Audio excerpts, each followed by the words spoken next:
Welcome to the Genetics of God. In this book, The Genetics of God, I explain the profound mystery of how God became man. I explain some of the key concepts that are essential for this book. For the past 2000 years, the phrase the word became flesh has been the most frequently uttered, yet the least understood expressions.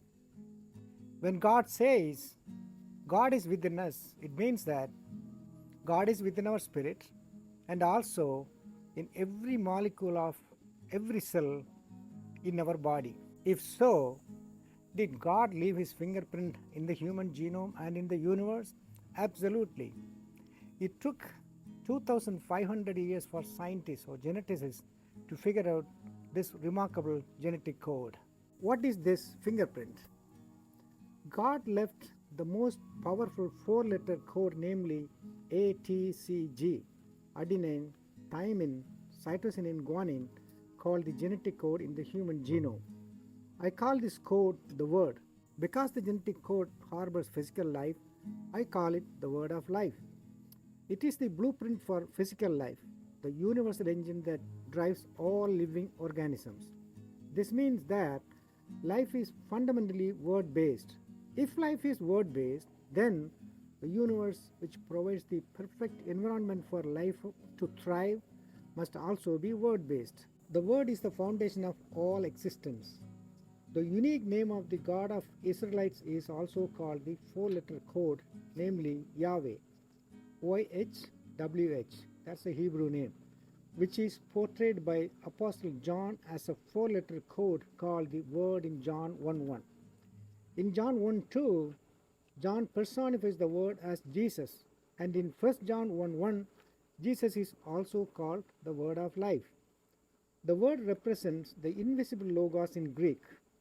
The Logos is the divine intellect or the ultimate truth implicit in creation and giving meaning to the universe. Now, we can see the remarkable parallel between the visible physical word of life in DNA and the invisible or the spiritual word of life called the Logos.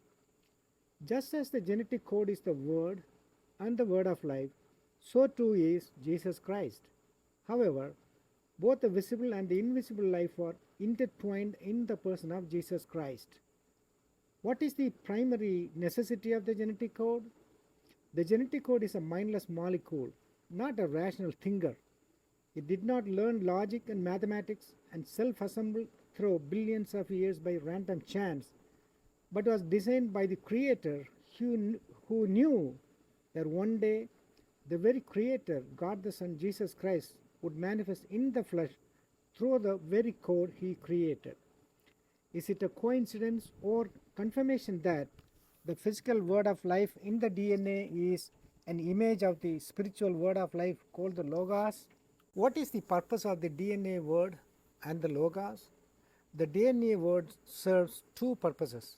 One, to make proteins, meaning make flesh and blood to sustain physical life.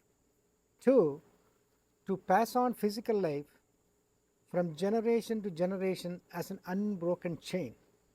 Similarly, the Logos also serves two purposes. One, the Logos must become bios or physical life. It must acquire physical life. Two, to offer eternal life by being born and reborn in every successive generation in the human hearts. The personified Logos in John 1:2 is becoming flesh in John 1:14. The Word became flesh and dwelt among us with full of grace and truth. Since the dawn of human civilization, humanity has been searching for the truth. The truth is manifested in Jesus Christ in the flesh 2000 years ago in the backyard part of the Roman Empire. The only way God can become man is through the language of DNA.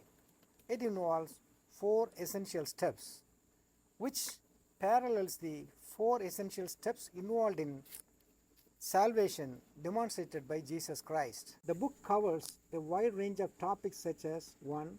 The fundamental steps involved in transforming a DNA word into a living organism. 2. The 4 fundamental steps in salvation. 3.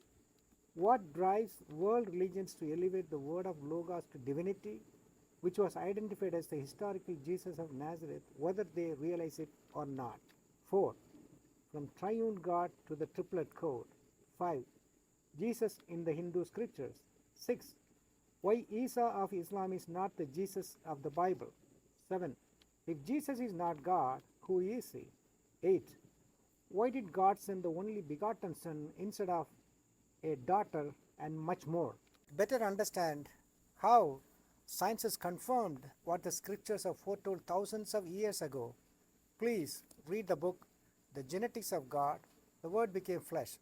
A scientist explains how God became man. Thank you for watching. If you want to know more about us, please visit thegeneticsofgod.org.